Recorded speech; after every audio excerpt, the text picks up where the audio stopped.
रामकृष्ण हरिभावी की जन हो. जगात दानधर्माचे सोंग करणारे, तीर्थयात्रा करूनही मनात अहंकार बाळगणारे अनेक दिसतात. बाह्य आवडंबर, दिखाऊ, पूजा आणि प्रसिद्धीची इच्छा या गोष्टीमुळे खऱ्या अध्यात्माचा गाभा हरवतो. अशा अवस्थेत माणूस 84 योनीच्या फेऱ्यातून मुक्त होण्याऐवजी अजून गुंतत जातोय. अशा समाजाला जाग करण्यासाठी संत तुकाराम महाराजांची अभंगाच्या माध्यमातून अत्यंत सोप्या पण थेट भाषेत सत्य सांगितले. त्यांनी दाखवून दिलं की खरी भक्ती ही बाह्य अवडंबरात नसून अंतकरणाच्या शुद्धीत आहे. विठ्ठल नामात तल्लीन होऊन अहंकाराचा त्याग करून साधेपणाने जगण्याचा खरा आनंद आणि मुक्तीचा मार्ग त्यांनी सांगितला. या अभंगातून ते आपल्याला सांगतात की दान करताना दिखावा नको, तीर्थयात्रा करताना गर्व नको आणि भक्ती करताना अहंकार नको. मीपणाचा त्याग करून तो पांडुरंग विठ्ठल स्वीकारला की जगण्याचा खरा अर्थ उलगडतो. म्हणूनच आज आपण जे अभंग 61 ते 70 ऐकणार आहोत ते फक्त शब्द नाहीत, ते आपल्या अंतर्मनाचा आरसा आहेत. चला त्या विठ्ठल नामात तल्लीन होऊन अहंकार बाजूला ठेवून या दिव्य वचनांचा अनुभव घेऊया. मैत्र केला महाबळी, कामा नये अंतकाळी. आधी घेर रामनाम, सामा भरी हा उत्तम. नाही तरी यम, दात खातो करा करा. धन मिळविल्या कोडी, काळ घेतला न सोडी. कामा नये हा परिवार, सैन्य लोक बहु फार. तववरी तुमचे बळ, जव आला नाही काळ. तुका म्हणे बापा, चुकवी 84च्या खेपा. अर्थात महाबलवान मित्र जोडलेस तरी ते अंतकाळी उपयोगी पडत नाहीत. तेव्हा मृत्यू येण्याआधी रामनामाची संपत्ती तू जमवून ठेव. रामनामाची संपत्ती नसेल तर यम, काळ हा करा दात खाईल. धनसंपत्ती कितीही मिळवली तरी काळाचा आघात हा होणारच आहे. तुझ्याजवळ सैन्य, परिवार, नातेवाईक कितीही असले तरी शेवटी कोणीच कामाला येणार नाही. जोपर्यंत काळाचा आघात होत नाही तोपर्यंतच तुझी शक्ती काम करेल. तुकोबाराय म्हणतात, 84चा फेरा चुकविण्यासाठी तुला रामनामाचे साधन जमविले पाहिजे. कानडीने केला मराठा भरतार, एकाचे उत्तर एका नये. तैसे मज नको करो कमळापती, देई या संगती सज्जनांची. तिने पाचारिले इलवा म्हणून, एरू पळे आन झाली आता. तुका म्हणे एरा एरा, जे विच्छिन्न तेथे वाढे शीन सुखापोटी. अर्थात एका कानडी भाषा बोलणाऱ्या स्त्रीने मराठी भाषा बोलणारा नवरा केला. त्यांना एकमेकांचे बोलणे न कळल्याने विपर्यास निर्माण होत असे. तशी माझी स्थिती हे कमळापती तू करू नको. मला संत सहवास घडू दे. त्या कानडी स्त्रीने इलबा म्हटली. त्याने बा म्हणजे बाबा असा अर्थ घेतला व भलता गैरसमज करून तो दूर पळू लागला. अशी परिस्थिती निर्माण झाली म्हणजे जीवनात विसंगतीचे दुःख निर्माण होते, असे तुकाराम महाराज आपल्या या अभंगामध्ये म्हणतात. सुख पाहता जवा पाडे, दुःख पर्वताई वढे. धरी धरी आठवण, माणी संतांचे वचन. नेले रात्रीने ते अर्ध, बाळपण जरव्याध. तुका म्हणे पुढा, घाना जुंती जशी मुढा. म्हणजेच जीवनात सुख हे फार थोडं असतं, दुःख मात्र पर्वता एवढं प्रचंड असतं. ते दुःख कमी करण्यासाठी संत वचन, संत सहवास हा आवश्यक असतो. मानवाच्या आयुष्याची अर्धी वर्षे रात्री झोपेत जातात. बाकीची बालपणात, म्हातारपणात आणि आजारपणात जातात. तुकाराम महाराज म्हणतात, हे मूर्खा, असे आयुष्य निरर्थक गेले तर जन्ममृत्यूच्या घाण्यामध्ये तो बैलासारखा फिरत राहशील. बोलायाच्या त्याशी नको संबंध मानसी, जया घडली संत निंदा, तुझ विसरुणी गोविंदा. जळो त्यांचे तोंड, नको दृष्टी पुढे भांड, तुका म्हणे देवा, तया दुरी मज ठेव. जे संतांची निंदा करणारे नास्तिक लोक असतात त्यांचा माझा संबंध येऊ देऊ नको. हे गोविंदा, जे तुला विसरतात ते संतांची निंदा करतात, अशा नास्तिकांचे तोंड पाहण्याची देखील मला इच्छा नाही. असे लोक माझ्या दृष्टीस पडू देऊ नकोस. तुकोबारे म्हणतात, हे परमेश्वरा, मला त्यांच्यापासून दूर ठेव. तीळ जाळीले तांदूळ, काम क्रोध तैसेची खळ, कारे सिनलासी वावगा, न भसता पांडुरंगा.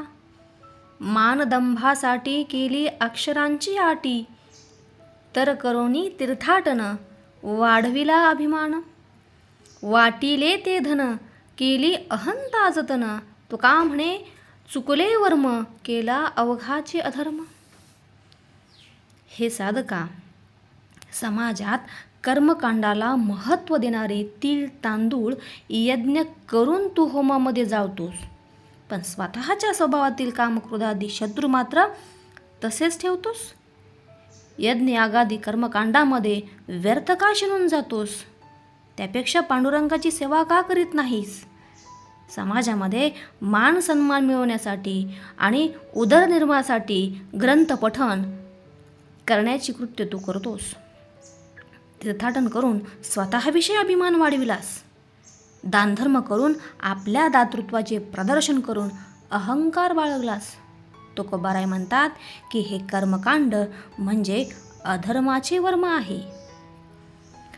संसार तापे तापलो मी देवा, करिता या सेवा कुटुंबाची. म्हणून तुझे आठविले पाय, ए ओ माझे माय पांडुरंगे.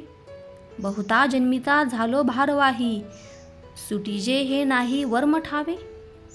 वेढियेले चोरी अंतर्बाह्यत्कारी, कनव न करी कोणी माझी. बहु पांगविलो बहु नागविलो, बहु दिवस झालो कासा विस. तुका म्हणे आता धाव घाली वेगी, ब्रीत तुझे जगी दीनानाथ. अर्थात कुटुंबाची सेवा करता करता मी या प्रापंचिक त्रासाने त्रासून गेलो आहे, म्हणून मी तुझे चिंतन करत आहे. हे पांडुरंगा, मला भेटायला ये.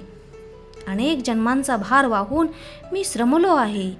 यातून सुटण्याचा उपाय मला सापडत नाही.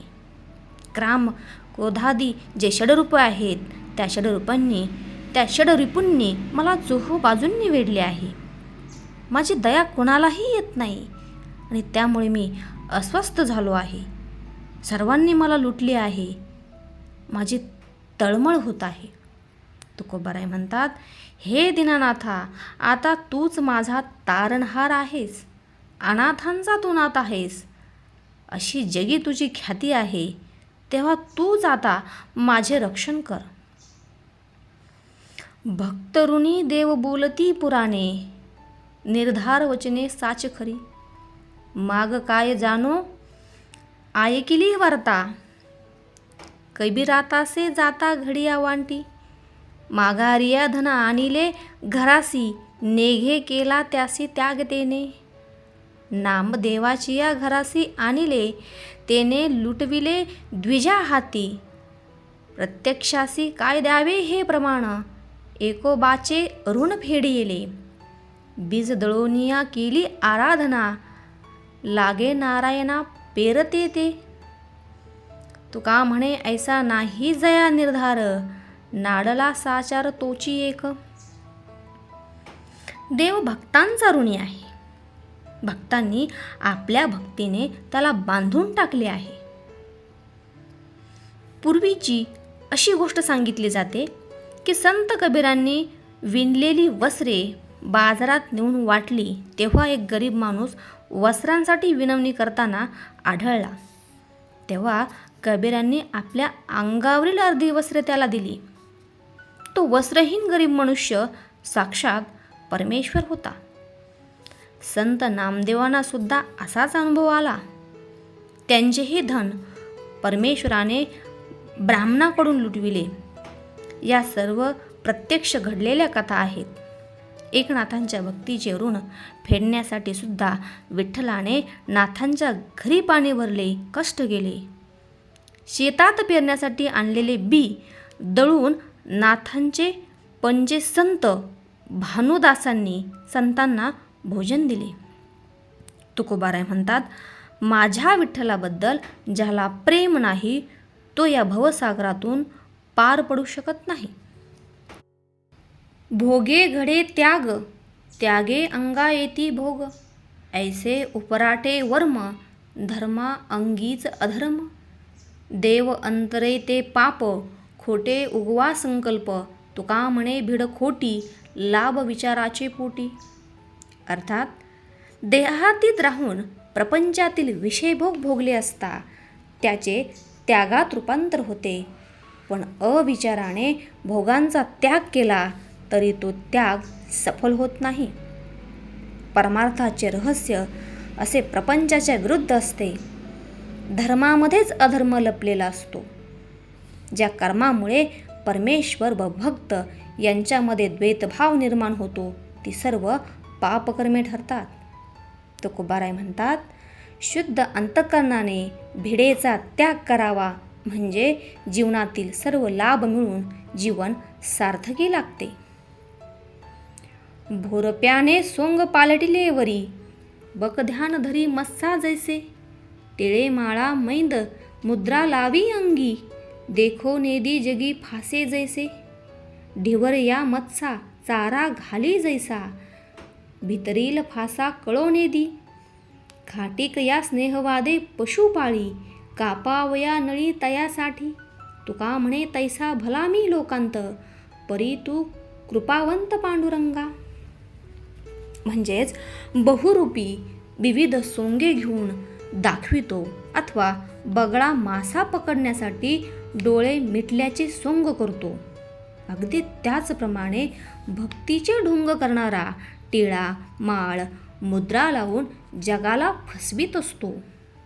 कोळी मासे पकडण्याआधी गळाला खाद्य लावतो.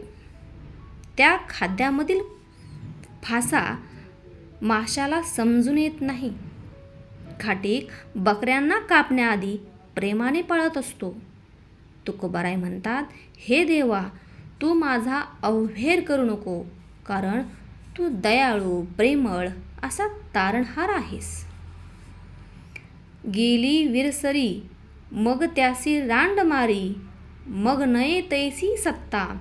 गेली मागील आणिता, भंगलिया चित्ता. ए नये काशाने साधिता. तुका म्हणे धीर, भंगलिया पाठी करी. म्हणजेच एखाद्या मनुष्याच्या स्वभावातील वीरत्व गेले तर त्याला कोणीही मान देत नाही. एखादी शूद्र स्त्रीसुद्धा त्याला मारते. एखाद्याची जगात नाचक्की झाली तर पुन्हा त्याला समाजात कोणत्याही प्रकारे मान सन्मान मिळत नाही. एखादी व्यक्ती मनातून उतरली म्हणजे पुन्हा चित्तामध्ये ती बसत नाही. तुकोबाराय म्हणतात की एखाद्या मनुष्याने आत्मविश्वास गमावला तर त्याला जगात सर्व ठिकाणी हार पत्करावी लागते. भाविकजन हो, संत तुकाराम महाराजांच्या या अभंगातून आपल्याला एकच गोष्ट कळते. देव मिळवायचा असेल तर आधी मीपणा सोडावा लागतो. दानधर्म, तीर्थयात्रा, पूजा या सगळ्याला अर्थ तेव्हाच आहे जेव्हा मनात नम्रता आणि ओठांवर विठ्ठल असतो. आपणही आजपासून एक छोटा प्रयत्न करूया. अहंकार कमी करूया आणि विठ्ठल नामात स्वतःला हरवून टाकूया. जर तुम्हालाही अशीच भक्ती मनाला स्पर्श करणारे व्हिडिओ आवडत असतील तर या चॅनेलला सबस्क्राईब करा आणि व्हिडिओला लाईक करा.